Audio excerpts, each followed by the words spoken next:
Pak Romi dari pimpinan salah satu partai Islam mendekati UAS agar kalau tidak bergabung maka bersikap netral, dan sudah pernah mendekati AA berbicara dengan Agim supaya bisa netral dalam pemilu, kalau tidak gabung netral.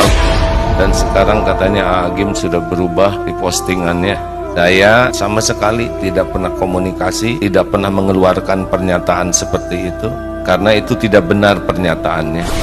Saya sebagai warga negara Indonesia tidak netral karena saya punya pilihan dalam pilpres ini. Tetapi sebagai mubalik melihat kondisi pilpres seperti saat ini, maka AA lebih menempatkan diri berusaha mengajak umat Islam khususnya dan masyarakat Indonesia agar bisa menjalankan pilpres ini dengan lebih damai, lebih sejuk dan bersih serta adil. Semoga beliau tidak berkata begitu, karena kalau berkata begitu berarti bohong.